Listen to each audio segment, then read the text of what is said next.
Basically, Skyblock consists of a couple of different islands, each having their own purpose and providing exclusive content. Not all islands are of equal quality though. Some have more purpose in the game while being more fun to spend your time on, while some are of questionable quality. In this video, I am going to do a tier list of every island in the game. Now, what exactly counts as an island? There are a lot of ways we could classify an island. According to the Oxford Dictionary, an island is just a piece of land surrounded by water. Now hold on a minute. Okay, that's better. Let's just include most non-instance areas in the game, so that means I'm going to be ranking the private islands, the hub, farming islands, park, gold mines, deep caverns, dwarven mines, crystal hollows, Jerry Island, Spider Den, the End and Crimson Isles. I will rank the islands by the general amount of content they provide, how useful they are in the general progression, and just overall quality of the island. Another thing is that nothing I say is objective. I tried to rank everything as objectively as I possibly could, but there is some bias that was just straight up unavoidable, such as the fact that I am way more eager to say something positive about an island that I personally enjoy spending time on. Anyways, it's ranking time! The first area I wanna go over is the hub. It's a simple, large yet compact area branching out to basically every corner of the game. There's a lot of important NPCs in it, such as Jax, the Builder, Bazaar Agent, Auction Master, Maddox, and a few lesser important NPCs like the Adventurer, Lumberjack, or Fishing Merchant. Of course, you can have portable access to most of the important NPCs, but not everyone can afford to constantly be on cookie buff, nor to have an expensive Abbey phone. The Crypt, which is an important part of the hub, is the best place to spawn revenants in, which gives extra points to the hub for importance. There's also the Castle Ruins, a good place to spawn Svens in, as you probably won't be able to one-shot the wolves in the Howling Cave, and even if you can, there's a lot of sweaty players in there, which still makes it optimal to choose the Castle Ruins over Howling Caves. The hub also contains the Museum and Dark Auction, two really good and important sub-areas. Overall, the hub is a good place with lots to do in it, so I would place it around low A tier. Next area I will go over are the farming islands. They used to be two separate islands, but they got conjoined into one server. I'd say it's a good decision, because the barn isn't really all that interesting. It mostly serves as a method for starter players to unlock most of the farming collections. There isn't anything interesting to do here, considering it's way more efficient to farm husbandry stuff from minions and ergonomy stuff from farms on your private island, or in the future your garden. The desert island isn't all that interesting, but it isn't boring either. The main three things of this island are Trevor, Moby, and Jake NPCs. Trevor gives you trapper quests, which are a decent activity. You get general directions to a mob from the trapper, then you hunt it down and receive pelts for it. Pelts can be exchanged for tier 12 farming minions, so they're pretty worth collecting. Also, if Finnegan is in office with the Pelt Apocalypse perk, there's more items to buy, such as the Trapper Crest or Pelt Belt. Overall, trapper quests are a pretty decent part of the game. Jake is an interesting NPC. He sells special items depending on what mob you bring to him. Most of the items are pretty trash, but there are two items that stand out of the crowd, those being the Golden Ball and Lucky Dice.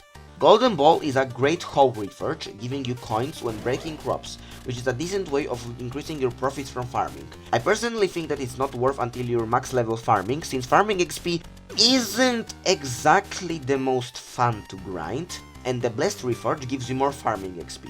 The Lucky Dice is probably the best fishing rod reforge, considering Signature Chance and Magic Find are two extremely important stats for fishing. Well, Magic Find is important everywhere, but it's important in fishing too, so whatever. Moby is another interesting NPC. I'm personally not a big fan of the charm mechanic, but it's not really a bad one. Moby's fishing tonic isn't part of God Potion for some reason, and it's a really powerful potion, so it's worth buying stuff from him. The charming talisman is decent too.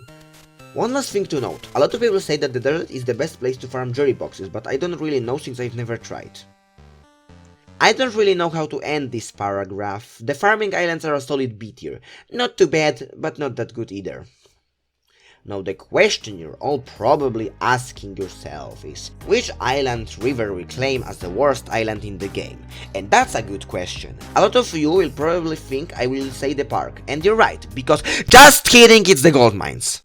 Yep, the worst island in the game is a gold mine. There's really nothing interesting I can say about it. There's just straight up nothing to do in it. It only serves three purposes in the entire game. First of all, it serves as a connecting point between the hub and the deep caverns, which isn't anything interesting. You will unlock the deep cavern really quickly, and the portal and travel scroll to the deep caverns don't take that long to unlock. Second of all, the gold mine has 12 fairy souls. You collect them all once and never again. Lastly, Rusty lives here. He's a somewhat useful NPC, letting you buy back any quest items you may have lost. The problem is that his contact is free and the cheapest Abby phone is really inexpensive. You can reach combat 24 to even enter the Crimson Isle, you can afford the basic Abby phone, and adding him as a contact makes it so you have really zero reason to even come back to the gold mine. I think there's something really wrong with an island, if you can eventually reach a point where you don't ever have to come back there.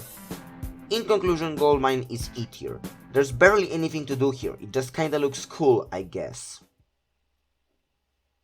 Since we're already talking about the early game mining islands, let's mention the deep caverns too. It's weird. I have fond memories of spending time here in the early game, but honestly, in retrospect this is one of the emptiest and least interesting areas in the game, serving only as a hallway to the dwarven mine. Once you unlock all the collections, there's nothing interesting to do here. I guess you can grind for XP share core, but honestly it's not worth it. I really wanna say something interesting about this area, but when you look at it from an objective standpoint, it's cleans gold mine because it's an okay early game area, especially since Lapis and Miner armors are some of the best for starter players.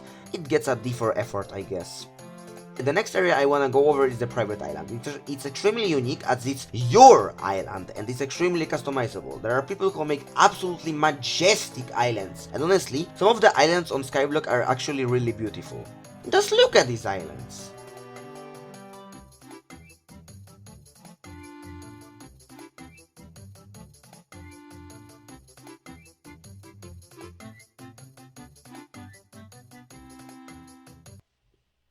And then there's, my island. I just messed around with my friends for a while and called it a day. I'm not happy with how it looks, but I'm too lazy to build anything good. Especially considering I'm losing interest in the game. I think private islands are great though, because there's a lot of interesting things you can do with them, and even if you don't care, there's still a nice parking spot to store your items and place your minions. It's up to you how you wanna treat and use your islands, which is why I'm putting them in A tier. Next up on the list, I'm rating the park. Let's start with the fact that park is the primary area for the skill. Automatically makes it F tier. Next up is, okay,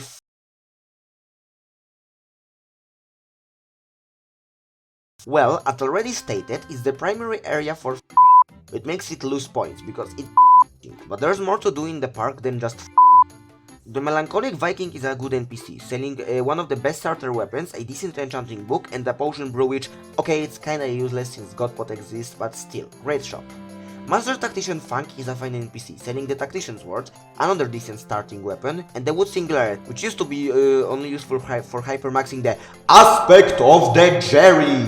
But since the Crimson update, it's an important material for some decent items. The rest of the content is more miscellaneous. Racing across the island is a fun little side quest.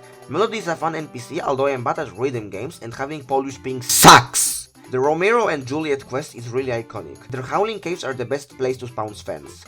In conclusion, the park is a decent area. Would be B tier, but f***ing exists, so C.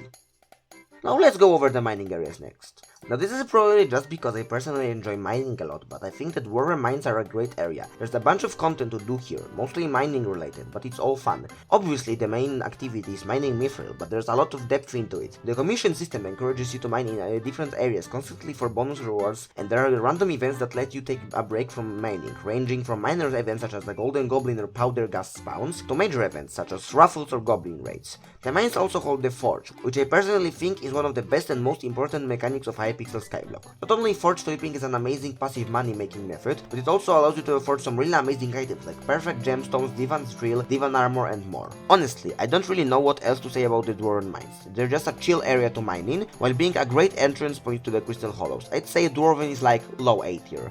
Speaking of the Crystal Hollows, holy fucking shit. This was probably my most anticipated update in the game, considering I got really burnt out of the game around the time Crimson came out, and holy shit it did not disappoint. The first thing I wanna say about the Crystal Hollows is the fact that it's the second most unique area in the game. It's split into 5 areas, those being the Precursor Remains, Jungle, Goblin Holdout, Mithril Deposits and Magma Fields. However, the layout of them is randomized. Every Hollows lobby is randomized, having randomly located mines and important locations. Crystal Hollows provide the best money making method in the game, that being gemstone mining. But I love how if you don't want to, there's other methods in it that you could compare if you don't want to invest into top tier mining gear. You can sludge mine, grind automaton parts, grind temple keys, do lava fishing, nuclear runs, boss, and so much more. I know not everyone enjoys mining, but even if you don't, you have to admit how much care is put into the hollows and how much content they provide. I personally love mining, which is part of the reason why the crystal hollows belong in S tier.